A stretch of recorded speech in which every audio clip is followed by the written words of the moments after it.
Hello बच्चों, good morning. This is Jitendra sir. आज हम कर रहे हैं बच्चों चैप्टर नंबर 15 का पार्ट नंबर 4। ठीक है, इससे पहले हम पार्ट 1, 2, 3 कर चुके हैं। अगर वो आपने अब तक नहीं देखे हैं तो पहले वो देखिए, फिर ही आपको पार्ट समझ आएगा। तो पिछले पार्ट के अंदर हम बच्चों क्वेश्चन नंबर 5 कर चुके हैं। क्वेश्चन नंबर 5 के 5 पार्ट थे, जिसमें 2 मैंने किए थे, 3 आपको करने के लिए दिए थे। तो उसमें से कुछ बच्चों ने मुझसे प्रॉब्लम पूछी है, वो देखिए अब जरा आप भी। क्वेश्चन नंबर 5 का पार्ट 5, उसके लिए इस पार्ट को करने से पहले ठीक है हम क्या करते हैं, वो टेबल जो है वो आपको देख लो। पहले पेज नंबर 337 पे निकालो 15/1 प्रश्नावली। तो क्वेश्चन नंबर 5 की जो ये टेबल है ये वाली, ठीक है, ये आप टेबल बच्चों निकाल के रखें सारे के सारे। ठीक है, तो ये टेबल आप निकाल के रखें। इसके अंदर हमारा जो अगला प्रश्न है, ये वाला 5वां पार्ट हम ये करेंगे, ये वाला कि जिसके पास एक से अधिक वाहन नहीं है उन ऐसे परिवार बताने हैं। तो हमारे पास जो उस क्वेश्चन के अंदर था, पहला पार्ट हमने ये लिखा था कि कुल परिवार कितने हैं हमारे पास, कुल परिवार, तो वो थे बच्चे 2400, और ये बन गया NS। अब इसका 5वां पार्ट कर रहे हैं।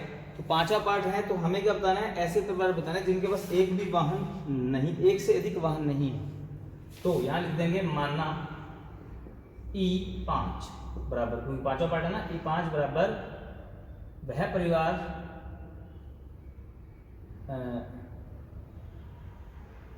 एक से अधिक वाहन, एक से अधिक वाहन ना होने की घटना, कि ऐसे परिवार जहां एक से अधिक वाहन नहीं है। ठीक है, तो एक से अधिक परिवार, एक से अधिक वाहन ना होने की घटना।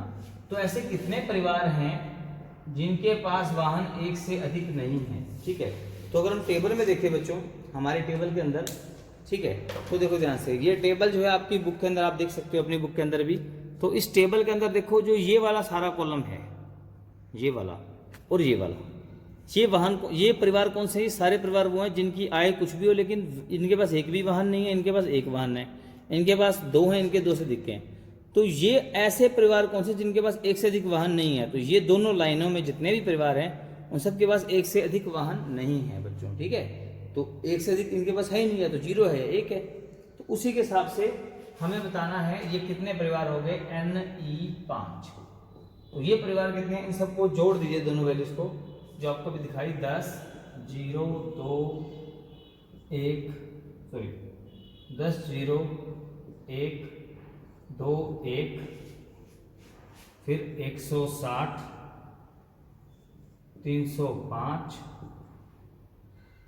535, 469 और 579। ठीक है, इस तरह से। तो इनको जोड़ें तो ये आता है बच्चों 2062। आप इनको जोड़ के देख सकते हो अलग से रफली। ठीक है, जैसे ऐसे 579 में 469 जोड़ो, 9 18, 7 6 13, 14, 5 9 10, 48, फिर इसमें 535 जोड़ दो, ऐसे आप रफली जोड़ के चेक कर सकते हो। ठीक है, तो ये 262 आएगा बच्चों, ये हमारा रफल था।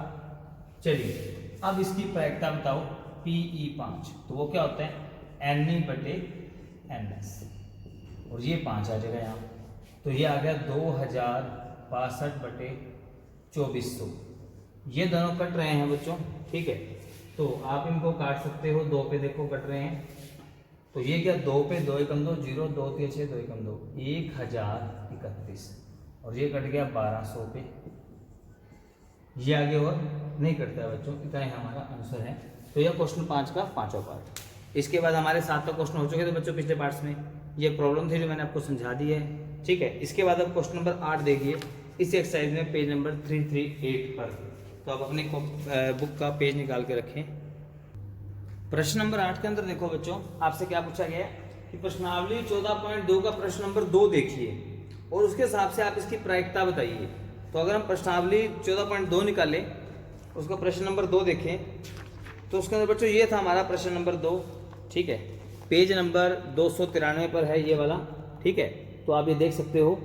तो ये प्रश्न के अंदर में पूछा गया है, तो इसमें 40 इंजीनियर हैं, तो कुल इंजीनियर कितने हैं, कुल इंजीनियर, वो हमारे पास है 40। यही हमारा क्या बन जाएगा बच्चों, जो हमारा टोटल है, पहले हमें वो लिखना होता है, ठीक है। उसके बाद अब कहते हैं कि इन 40 इंजीनियरों में हमारा स्कूल इंजीनियर हो गए। अब हमें 3 भाग के आंसर बताने हैं, तो ध्यान से देखिएगा।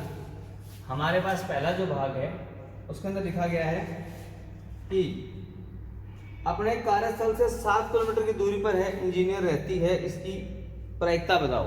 तो मानना E बराबर, अब पहला केस है तो मानना E बराबर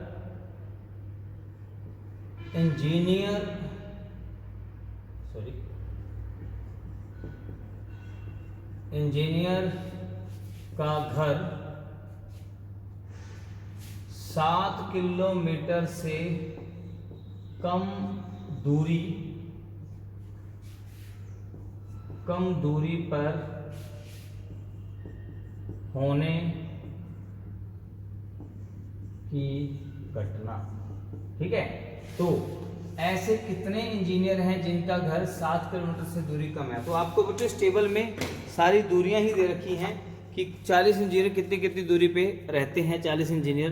तो आप इस टेबल के अंदर देखो 7 से कम वाले कितने लोग हैं, ठीक है ना। इसमें 7 से कम वाले कितने लोग हैं वो आपको देखने हैं। तो इस टेबल के अंदर देखो जैसे 5 है, एक तो ये हो गया, एक 3 हो गया, ठीक है। ऐसे फिर ये 2 हो गया, ऐसे इस तरीके से आपको ढूंढने हैं। तो अगर आप काउंट करते हो तो 1 2 3 4 5 6 7 8 9 बनते हैं ऐसे। तो ऐसे बच्चों 9 इंजीनियर हैं जिनका घर 7 किलोमीटर से कम दूरी पर है। 7 नहीं, 7 से कम। तो हम यहाँ पर 7 को नहीं गिनेंगे काउंटिंग में, ठीक है ना, सिर्फ 5 को गिनेंगे। तो यहाँ पर जैसे 7 दिया हुआ है तो अपने 7 को नहीं गिनना, 5 को गिनना है, ठीक है ना। 5 और 7 छोड़ देंगे तो 5 3 ऐसे मैंने गिने 7 से कम वाले।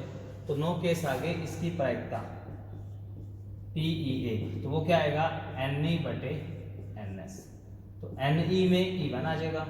चलिए उसके बाद ये आ गया 9/40, कटता है नहीं बच्चों, ये इसका आंसर। ऐसे इसका पार्ट E2 कर लेते हैं। मानना E2 बराबर, E2 में क्या पूछा पढ़ो ध्यान से, प्रश्न नंबर पे आ जाओ, अपने पेज नंबर 338 पे आ जाओ, क्वेश्चन नंबर पे। तो दूसरा क्या कहता है, अपने कार्यस्थल से 7 किलोमीटर या से अधिक दूरी पर रहती है। यानी कि मानना E2 बराबर इंजीनियर का घर 7 किलोमीटर या अधिक दूरी पर होने की घटना, ठीक है, होने की घटना। अब ऐसे कितने इंजीनियर हैं, अब ध्यान से देखो। हमने अभी क्या देखा था, ये वो इंजीनियर हैं जो 7 से कम किलोमीटर की दूरी पे रहते हैं, वो थे 9। तो बाकी कौन से रह गए, 7 से ज्यादा वाले रह गए। तो 7 किलोमीटर से ज्यादा वाले कितने हैं, 40 कुल थे, 9 अपन माइनस कर दिए, कितने बचे, 31 रह गए ना बाकी। तो इसी की ही प्रायिकता निकालनी थी PE2, वो आता है NE/NS, और ये आ गया E2, तो ये आ गया 31/40, ये इसका आंसर है, ठीक है बच्चों। इसी तरह से इसका पार्ट 3 वो आप खुद करेंगे, मैं आपको हिंट दे रहा हूँ। अब क्या लिखेंगे, मानना E1 बराबर इंजीनियर का घर आधा किलोमीटर से कम दूरी पर होने की घटना। अब आधा किलोमीटर है, आधा मतलब 0.5। तो अब इस डाटा के अंदर चेक करोगे, कोई भी नंबर ऐसा नहीं है जो 0.5 यानी आधे से छोटा, इवन 1 से छोटा भी कोई नंबर नहीं है यहाँ पे।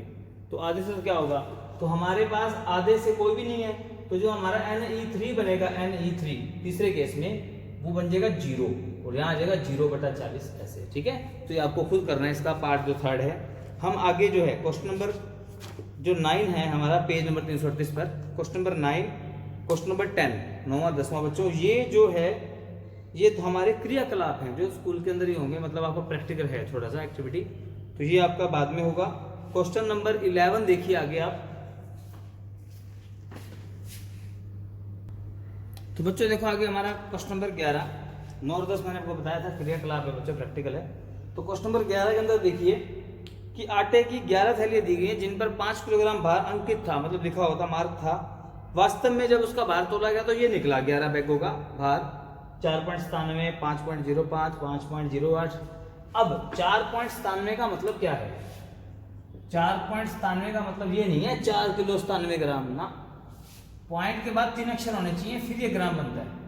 अब है 4 किलो 970 ग्राम। अब जैसे 5.06 है तो इसका मतलब ये नहीं है 5 किलो 6 ग्राम है, 5.06 का मतलब एक जीरो और लगाओ पॉइंट के बाद, और पॉइंट के एंड में जीरो की कोई वैल्यू नहीं होती, आप लगा भी सकते हो हटा भी सकते हो।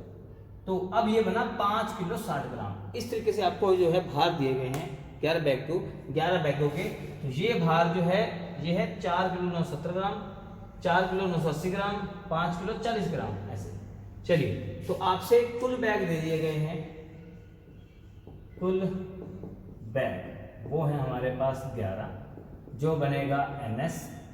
चलिए, तो माना E बराबर क्या, हमसे क्या पूछा गया है कि ये 11 बैग दे दिए।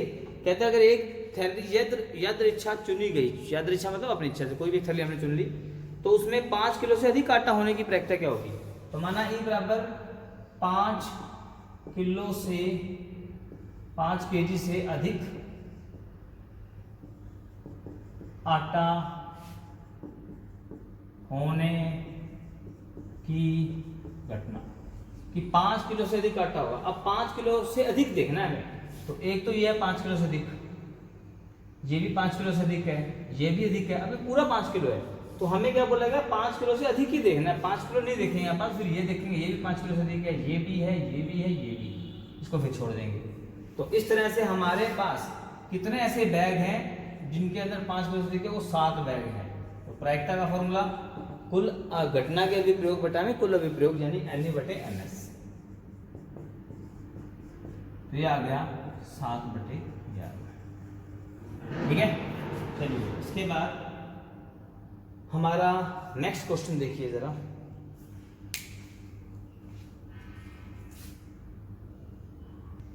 आगे देखो बच्चों, हमारा क्वेश्चन नंबर 12 है। 12 और 13 दोनों सेम तरीके पे हैं। जैसे मैं 12वां कराऊंगा बिल्कुल वैसे 13वां क्वेश्चन आपने खुद करना है, वो आप खुद करेंगे फिर कॉपी पे। तो क्वेश्चन नंबर 12 देख लीजिए जरा, पेज नंबर 339 पेज नंबर पे कहता है कि प्रश्नावली 14.2 के अंदर क्वेश्चन नंबर 5 है, जिसमें 30 दिन तक वायु में सल्फर डाइऑक्साइड की मात्रा के बारे में बताया गया, सांद्रता के बारे में। तो इसके अंदर आपको क्या बताना है कि 0.12 से 0.16 के वर्ग अंतराल में सल्फर डाइऑक्साइड की सांद्रता होने की प्रायिकता बतानी है हमें। तो पहले हम 14.2 का क्वेश्चन नंबर 5 निकाल लेते हैं। तो बच्चों 14.2 हमारी जो है पेज नंबर 294 निकाल लो। तो ये रहा हमारा प्रश्न नंबर 5 294 पे। ठीक है, तो पेज नंबर 294 पे ये रहा हमारा प्रश्न नंबर 5। ठीक है, तो प्रश्न नंबर 5 के अंदर ये आपको मात्राएं दे रखी हैं। अगर आपको ध्यान हो, अब यहाँ पे कितने दे रखे 30 दिन, तो हमारे पास कुल दिन कितने हैं 30। तो आप यहाँ लिख सकते हो हमारे पास कुल दिन कितने हैं 30 हैं। ठीक है, अब इसमें क्या पूछा गया, उसको पहले वह घटना मान लेते हैं। माना E बराबर आपसे पूछा गया 0 से 12-16 वर्ग अंतराल में, ठीक है, वर्ग अंतराल में सल्फर डाइऑक्साइड की सांद्रता आने की घटना। तो 0 से 12 और 0.16 0.12 से 0.16 के वर्ग अंतराल में सल्फर डाई ऑक्साइड की सांद्रता होने की घटना, सांद्रता होने की घटना, सांद्रता होने की घटना। तो अब हम ध्यान दें इस सवाल के अंदर, तो हमें Na निकालना पहले, फिर इसकी प्रायिकता आ जाएगी Pe बराबर जो कि है Ne/NS। ठीक है, तो पहले हमें इसके अंदर देखना है ऐसे कितने दिन रहा है ऐसा। तो जैसे मैंने अभी आपको क्वेश्चन बताया कि इस क्वेश्चन के अंदर जो है, ठीक है, हमने जो है इस, अगर आपको ध्यान हो 14.2 प्रश्नावली जब हमने फेयर कॉपी पे की थी, तो उस टाइम आपने जो है ये टेबल बनाई थी इसकी। ठीक है, तो उसकी जो टेबल निकाल लीजिए। इसके अंदर हमें बताना है 0 से 12 से 0.16 के बीच कितने दिन सांद्रता रही है। इसका मतलब है 0.12 तो काउंट करना, पर 0.16 से नीचे नीचे यानी 0.15 तक ही काउंट करना है। ठीक है, तो इसका जो हमने डायग्राम, आपने जो टेबल बनाई थी, तो इसकी टेबल बच्चों ये बनी थी इस तरीके से, ये वाली टेबल। तो ये टेबल बनी थी। तो अगर आप यहाँ पर ध्यान दो, ठीक है, तो 0 से 0.12 से 0.16 ये रहा आपके आगे। ठीक है, यहाँ पर तो 0.12 से 0.16 के बीच कितनी सांद्रता रही है 2 रही है बच्चों। ठीक है, तो इसका मतलब कितने दिन दिए है 2। ये वही टेबल है जो आपने फेयर कॉपी में बना रखी है बच्चों, तो आप फेयर कॉपी से भी देख सकते हो, ठीक है, पीछे आंसर है वहां से भी देख सकते हो। तो ये ऐसा 2 दिन रहा इन दिनों के बीच, तो प्रायिकता आ गई 2/30। अब 30 क्या होता है हमारा NS, तो ये आ गया 1/15 हमारा आंसर। इसी के जैसा बिल्कुल ही आपने जो हमारे 14.2 है उसका पहले क्वेश्चन के ऊपर क्वेश्चन है, उसी की टेबल यूज करनी है हमें इस सवाल के अंदर, जैसे हमने अभी की है, ठीक है बच्चों। तो हमारा यहीं पे 15 चैप्टर बच्चों कंप्लीट होता है, ठीक है। अगर आपने इसके बाकी जो पार्ट नहीं देखे हैं पहले वो देख लें, और रिवीजन के लिए भी दोबारा देख लें। तो और अगर आपने अभी तक मेरे YouTube चैनल को सब्सक्राइब नहीं किया है, एक चीज़ और, आप अपने फ्रेंड्स के और अपने जो भी दोस्त हैं उनका फ़ोन लेकर भी आप YouTube चैनल सब्सक्राइब कर सकते हो। उनके फ़ोन में जितेंद्र मेहता सर लिखो या वन स्टेप चैनल लिख दो, जैसा लिखा हुआ है यहाँ पर, ठीक है, जो चैनल का लोगो है तो यहाँ पर लिखा हुआ है। और वहाँ पर आप जो है वन स्टेप चैनल लिख के भी YouTube पे जाइए और वहाँ पर जाके किसी के भी फ़ोन में लेके सब्सक्राइब कर दीजिए। जितने ज़्यादा हो सके बच्चों सब्सक्राइबर बढ़ाइए आप सभी, ठीक है। और इसके जो बाकी वीडियोस हैं, ठीक है, उसको देखने के लिए मेरे इस तरफ प्लेलिस्ट है जहाँ आप देख सकते हो, और इधर गोल गोल वन स्टेप चैनल लिखा हुआ है जहाँ पर आप क्लिक करके YouTube चैनल को सब्सक्राइब कर सकते हो। थैंक यू बच्चों।